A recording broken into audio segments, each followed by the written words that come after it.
Dear friends, आज मैं इस वीडियो में कुछ महत्वपूर्ण जानकारी आप लोगों को साझा करूंगा जो आप लोगों को एडमिशन का फॉर्म भरते समय बहुत ज़्यादा महत्वपूर्ण रहेंगी, आप लोगों के काम आएंगी। कभी कभी गलत जानकारी भरने की वजह से फॉर्म रिजेक्ट हो जाता है और बच्चे का एडमिशन नहीं हो पाता है। तो इन बातों का ध्यान ज़रूर रखें ताकि आपका फॉर्म रिजेक्ट नहीं हो।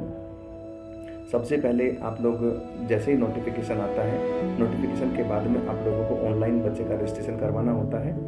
तो आपके मेल आईडी के ऊपर आईडी और पासवर्ड आ जाते हैं।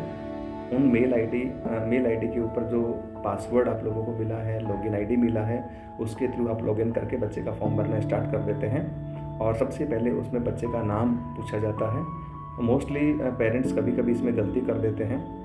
आप लोगों के बच्चे का नाम बर्थ सर्टिफिकेट में और आधार कार्ड में सेम होना चाहिए और वही नाम आपको उस रजिस्ट्रेशन में भी लिखना है और आपको फॉर्म भरते समय भी ध्यान रखना है। यदि आपका बच्चे का नाम आधार कार्ड और बर्थ सर्टिफिकेट में सेम नहीं है, अलग अलग है, तो उसको आप करेक्ट करवा लीजिए। अभी आपके पास में टाइम है, फिर बाद में टाइम नहीं मिलेगा तो आप इसको करेक्ट करवा लीजिए और वो पूरा नाम आप बच्चे के नाम के कॉलम में लिखिएगा।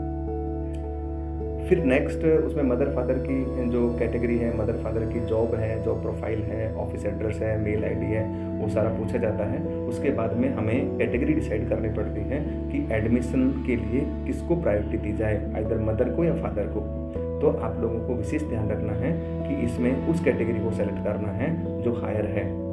फॉर एग्जाम्पल, यदि फादर है वो सेंट्रल गवर्नमेंट एम्प्लॉय है और मदर है वो स्टेट गवर्नमेंट एम्प्लॉय है, तो फादर की कैटेगरी को एडमिशन प्रोसेस के लिए चूज करना जरूरी है ताकि आपको मैक्सिमम बेनिफिट मिले। अब क्वेश्चन ये आता है कि कैटेगरी सिस्टम होता क्या है। केंद्रीय विद्यालय में admission as per the category of the parents होता है और जो लिस्ट बनता है, प्रायोरिटी ऑर्डर डिसाइड होता है, वो भी कैटेगरी सिस्टम के अकॉर्डिंग होता है। केंद्रीय विद्यालय 3 टाइप्स के हैं। पहला केंद्रीय विद्यालय जो प्रोजेक्ट सेक्टर के अंडर में आता है, दूसरा केंद्रीय विद्यालय डिफेंस सेक्टर में आता है और तीसरा केंद्रीय विद्यालय सिविल सेक्टर में आता है। तो सबसे पहले हम लोग कैटेगरी सिस्टम की बात करेंगे जो प्रोजेक्ट सेक्टर के अंडर में आता है।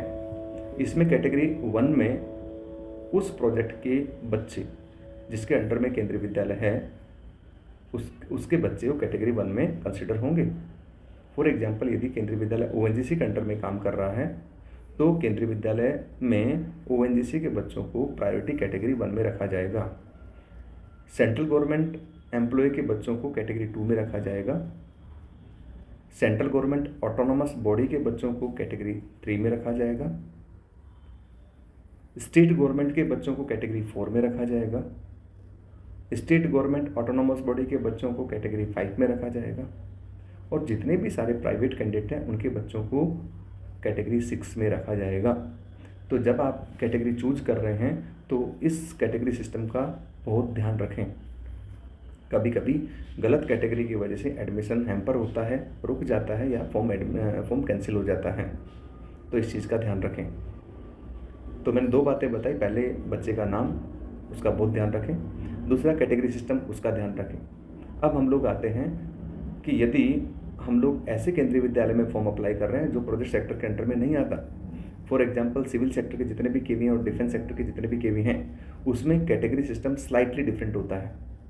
इसमें सेंट्रल गवर्नमेंट एम्प्लॉय को कैटेगरी 1 में रखा जाता है, सेंट्रल गवर्नमेंट ऑटोनोमस बॉडी को कैटेगरी 2 में रखा जाता है, स्टेट गवर्नमेंट की एम्प्लॉय के बच्चों को कैटेगरी 3 में रखा जाता है, स्टेट गवर्नमेंट ऑटोनोमस बॉडी के एम्प्लॉय हैं उनके बच्चों को कैटेगरी 4 में रखा जाता है और लास्ट में जो प्राइवेट कैंडिडेट हैं उनको कैटेगरी 5 में रखा जाता है। तो पेरेंट्स, जब भी आप फॉर्म भर रहे हैं तो इस चीज़ का ज़रूर ध्यान रखें। थर्ड जो पेरेंट्स का कन्फ्यूजन होता है कि हमारा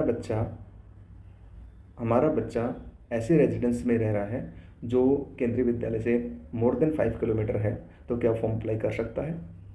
तो पेरेंट्स, मैं आपसे कहना चाहूँगा, बिल्कुल कर सकता है, 100% कर सकता है। जो 5 किलोमीटर की रेंज का जो क्राइटेरिया है वो ओनली आरटीई कैंडिडेट्स के लिए ही है और आरटीई कैंडिडेट्स में mostly SC student, ST student और ओबीसी एनसीएल के स्टूडेंट या ईडब्ल्यूएस के स्टूडेंट ही कंसिडर होते हैं।